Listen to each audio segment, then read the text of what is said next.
your portfolio has increased by another asset.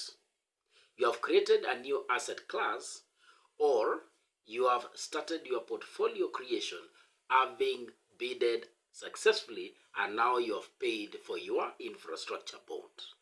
If you are yet to pay for that bond and maybe you are struggling about it, there is this video that we did on all what you need to successfully pay for your treasury bill or bond, and this video contains everything for that process, whether you are within the country or in diaspora.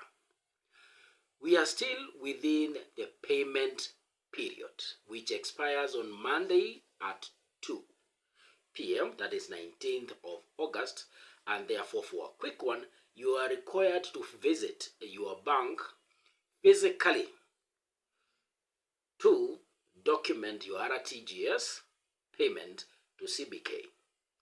But if you hold an account with Standard Chartered Bank, their online platform is fully integrated in the system, and you can still do that payment while at the comfort of your home.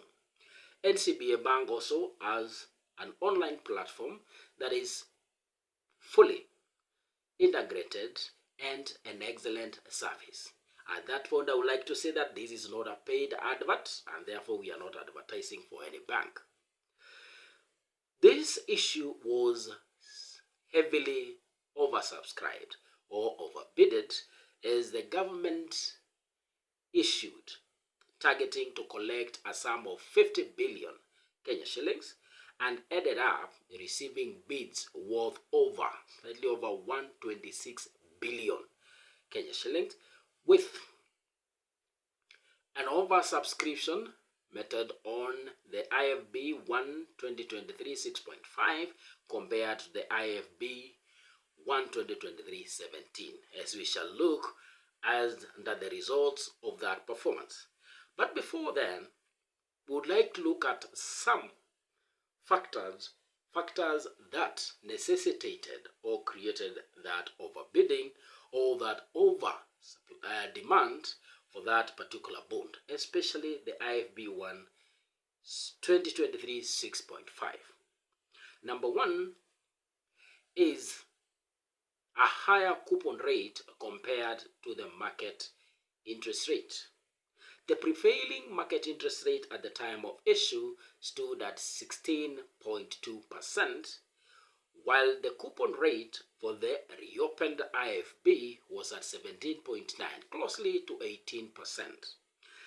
That necessarily means that investing in the bond would yield more or higher return compared to the market, the prevailing market interest rate. Number two is a comparison between the coupon, the reopened IFB of 17.9, and the highest paying money market funds.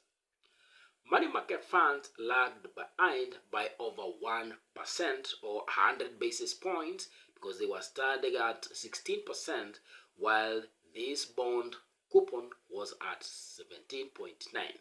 So comparatively, many people found it profitable to transfer a part of their money sitting in money market funds to invest in the bond. On the issue, it has also been seen that the competitive bidders, who mostly are through the intermediaries, they actually oversubscribed for the bond.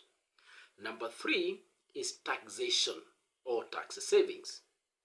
Infrastructure bonds are issued tax-free, or they attract no tax, while compared to money market funds, treasury bills, which are taxed at 15%, it only meant that even if money market funds or other platforms were paying an equal coupon rate or interest rate as the reopened bond, the bonds would still leave the investor with a higher return compared to the other options, because those other options would have withheld 15% of the return as tax for the government. So the IFB would have given a higher return compared to the other option. Number four is volatility of the interest rates. Infrastructure bonds or bonds are fixed income instruments, and therefore the return or the guaranteed return of 17.9 would last for the maturity of that bond, where the minimum maturity period or horizon for that issue was 3 years up to 2027 May, while compared to interest rates on the platforms or the money market funds, which fluctuate or change with changes with the benchmark bills. Number 5 is the redemption period. This bond was giving a medium-term investment because the maturity period have covered 3 years up to May 2027. So relatively for persons, people who are looking for a short-term or a medium-term investment plan, this bond gave exactly that. Number 6 is compounding opportunities or compounding opportunity. Generally, investing without compounding is not creation of wealth. If you are seriously creating wealth, you must allow your invested amounts to compound for the given period of time of your choice. If you don't let money compound, you will have either assumed your target wealth amount or goal, at which point you will start consuming the returns from that investment while protecting the capital in that amount. But if you are still in the goal setting stage or your goal investing stage, you will have to allow your returns or the investment compound, in which case you are required to reinvest the returns if those returns are not automatically added to the principal for automatic reinvestment.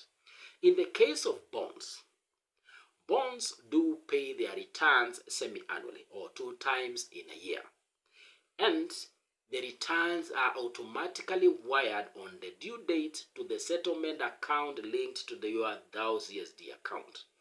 That effectively means that the returns are not automatically reinvested, and that will call for you as an investor to consider or plan to reinvest those returns upon payment. They have them being paid to your settlement account. In this case, opportunities are available for investment. You have an opportunity to reinvest those returns in treasury bills. You can also reinvest them in bonds so long as they meet the minimum required amounts for invest afresh in bills and bonds.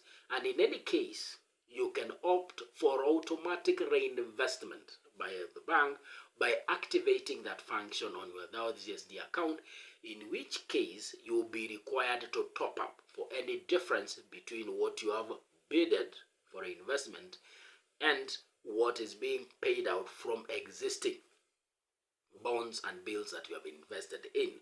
Alternatively, you would opt to wire that coupon received to an alternative investment, perhaps allow that money to park in a chosen money market fund that relatively gives you a return that is comparable, close enough to the return that you are receiving from the bond, because of the 72 rule, in which case the 72 rule, we use it to determine the period it will take for your investment to double. Number 6 is power, and information is power.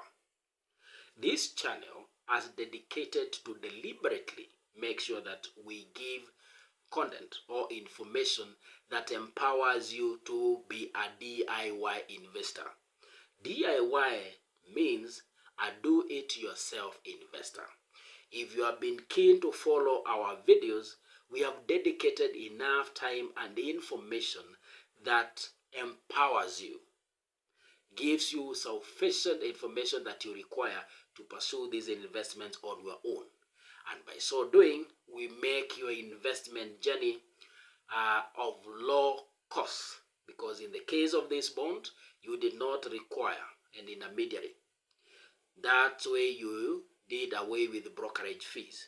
You did not require to consult If you followed the videos from the beginning to the end, for every particular subject that we covered, that video contained all the information that you required. And number 3, on matters costs or transaction costs, maybe you will only incur cost doing the RTGS depending on your bank, but in terms of accessing your money from this investment, their returns and the redemption amounts are automatically wired to your account. We don't need to request. And lastly, we appreciate that we are glad that you found value in our content, as we have seen in the numerous comments. In the comment section, the appreciations are enough. This video is being created in the night or at night because one of our satisfied viewer who found a lot of value in the content did bless us with ring lights and other equipment to be able to do all this we are doing at night. All our videos were done in the day and majorly using natural light. We thanks a lot to Joseph Mwai for that generous contribution towards our content creation, and the other subscribers, other viewers who reached us through our WhatsApp number for consultations. We appreciate all that, and we welcome you to our channel.